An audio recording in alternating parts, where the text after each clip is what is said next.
Hi everyone, welcome back. आज हम बात करने वाले एक बहुत ही interesting topic year on year company की ग्रोथ के बारे में। मैंने रिसेंटली ईएमएस स्पेस कवर करा था एंड वहाँ पर मैंने अराउंड सारी कंपनीज को कवर करा था, जिनमें से एक साइन डीएलएम करके कंपनी था। उस कंपनी का जो ईयर ऑन ईयर ग्रोथ आया था 2025 में, वो बहुत कम था, 20% के नीचे था। एंड मैंने उस स्टॉक को 5 मिनट में ही रिजेक्ट कर दिया था from applying my framework. And मेरा जो फ्रेमवर्क है, मेरा यार सिंपल चीज़ है। जब मैंने देखा कि 20% के नीचे का ग्रोथ है, ये ऐसा कुछ खास ग्रोथ आ नहीं रहा है स्टॉक में, एंड उनका सेक्टर में सेम स्पेस में केन्स और सिरमा वो मच बेटर पेस से ग्रो कर रहे हैं and are available at decent valuations. जब मैंने एनालिसिस करा था, अब तो वैल्यूएशन सब्जेक्टिव है, वैल्यूएशन चेंज होते रहते हैं, बट जब मैंने एनालिसिस करा था तब Kaynes and Syrma were available at better growing engines and were available at decent valuations. ठीक है।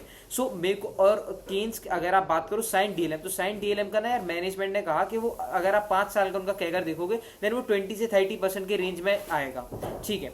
समवन लाइक मेरे को नेम रिमेंबर नहीं है, हाँ, तो सौम्यदीप पॉल जी ने उनका एक कमेंट करा उस पर, और उन्होंने मेरे को बताया कि यार भाई अगर ऐसा है, आप कह रहे हो कि no company in my portfolio deserves, मतलब अगर कोई भी कंपनी ऐसा है कि जो 20% के कैगर से ग्रो नहीं कर पा रहा, so it does not deserve my capital.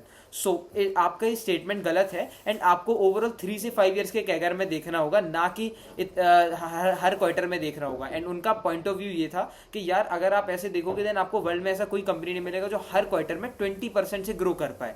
आपको ईयर ऑन ईयर ग्रोथ से नहीं देखना होगा, आपको ओवरऑल 3 से 5 साल का कैगर देखना होगा।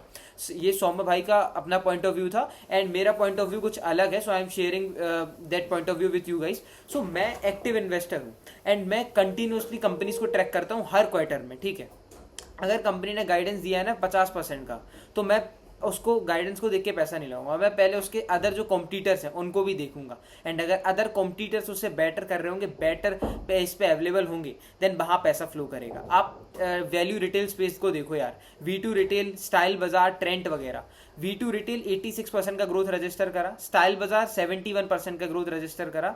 एंड आपने देखा होगा V2 रिटेल का स्टॉक कितना अच्छा भागा जैसे ही रिजल्ट आया, 10-15% का मूव आ गया अभी तक स्टॉक में। एंड स्टाइल बाजार 71% का ग्रोथ रजिस्टर करा, उसके बाद भी स्टॉक नहीं भागा, 15%, 7-8% कुछ डाउन ही है अभी। क्यों? क्योंकि भाई द पॉइंट इज, जो सबसे तेजी से दौड़ेगा ना घोड़ा, उसको सबसे ज्यादा पैसा मिलने वाला है। It's all about demand and supply.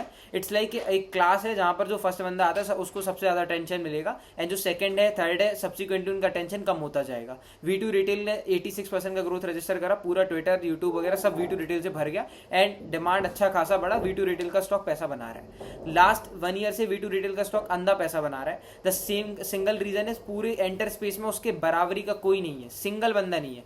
Trent को देख लो, ट्रेंट का स्टॉक कितना बुरा पिट रहा है, 8,000 के लेवल्स पे था। बड़े बड़े टीवी एनालिस्ट आके बोलते थे 8,000 का लेवल्स देते थे उसको इस नवरात्रि के लिए, कुछ नहीं कर पाया। 4,000 के लेवल, 5,000 के लेवल पे स्टॉक पड़ा है। द सेम रीजन इज भाई पेस ऑफ सेल्स ग्रोथ, 50% 60% का इंजन 20% पे ग्रो करने वाला लगा। पहले इन्वेस्टर्स ने जब पैसा लगाया था तब 50% 60% की ग्रोथ के लिए लगाया था, 20% की ग्रोथ आ गई तो पैसा वहां से निकल गया। ठीक है।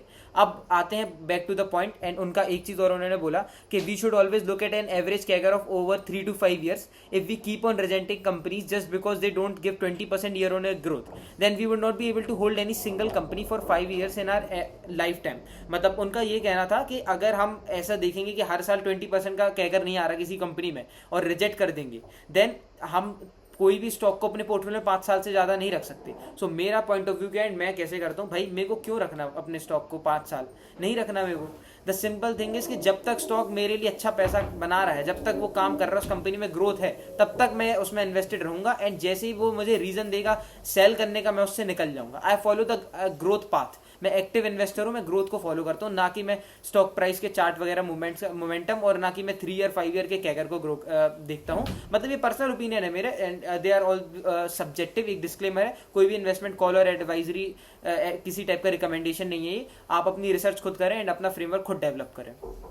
मेरा पॉइंट ऑफ व्यू यही है कि यार अगर मेरे को लग रहा है कि ये कंपनी 2 साल तक इतने परसेंट से ग्रो करेगा, मैं वहां पैसा डालूंगा। जब बन जाएगा मेरा पैसा, then I will remove my capital from that and मैं कहीं और शिफ्ट कर दूंगा। जैसे कि मैंने करा था ईपैक और अंबेर का केस, लास्ट वीडियो में डिस्कस करा था। ईपैक 1 साल 1.5 साल उसने अच्छे से ग्रो करा, 40% मेरा कैपिटल एप्रिसिएशन बना, मैंने 2 गुना 3 गुना बनाया उस स्टॉक में, एंड पैसा बना के निकाला मैं बाहर। उसके बाद मैं अंबेर में कब घुसा, अंबेर में मैं अभी जनवरी फरवरी में घुसा, जब मेरे को लगा कि यार यहाँ पैसा बन सकता है, एज अ रिजल्ट 30 से 35% की गेंस पे बैठा हूँ। द पॉइंट इज कि जब मेरे को लगेगा कि भाई वो गाइडेंस दे रहा है, सब अच्छा चल रहा है, देन मैं वहां पैसा डालूंगा, एंड उतने ही फ्रेमवर्क के लिए डालूंगा। 5 साल मैं लॉन्ग टर्म इन्वेस्टर हुई नहीं। लॉन्ग टर्म इन्वेस्टर्स को लोग ना गलत लेके समझ लेते हैं, बाय एंड फॉरगेट वाला कॉन्सेप्ट लगाने लगते हैं आजकल। बट मार्केट इतना डायनेमिक है, एआई के कारण आप देखोगे कितनी सारी चीजें हो गई, जॉब, इतने सारे ले ऑफ्स हो गए हैं। So the market is very dynamic and you have to keep on changing yourself. आपको अपने आप को इंप्रूव करना होगा, एंड मार्केट की तरह से जैसे मार्केट रिएक्ट करता है वैसे मार्केट के साथ रिएक्ट करना होगा। एंड द पॉइंट इज कि अगर आप ऐसे अज्यूम करोगे, मतलब हो सकता है बन जाए, I may be wrong at this point, but मैंने लास्ट 1 साल में जो सीखा है, and I am applying the same principles, I am generating good returns, alpha returns मैं जनरेट कर रहा हूँ, I would say far better than Nifty 50 returns. So यही था मेरा point of view, and no doubt उनका भी पॉइंट सही है कि यार आप 3 से 5 साल के कैगर को देखो, बट सबके अपने अपने इन्वेस्टमेंट रिटर्न्स, उनको हो सकता है 20% के ही रिटर्न्स अच्छे लगते हो, एंड मेरे को थोड़ा सा बेट और ज्यादा रिटर्न चाहिए। And many times it is also like कि आप उतना ज्यादा टाइम नहीं दे पाते। मैं अभी एक यंग इन्वेस्टर हूँ, and I can give time, मैं कंपनीज को ट्रैक करने में टाइम दे सकता हूँ, हर 3 महीने में उनकी कॉन कॉल्स को पढ़ सकता हूँ, and I can actively give time. So मैं कंटिन्यूसली टाइम दे सकता हूँ, एंड दैट्स द रीजन कि मैं अच्छी अपॉर्चुनिटीज को मार्केट में ढूंढता रहता हूँ, एंड अपना स्टॉक्स में पैसा लगाता हूँ, and I am making money. So that's all for that is signing off, Raghav Tikare.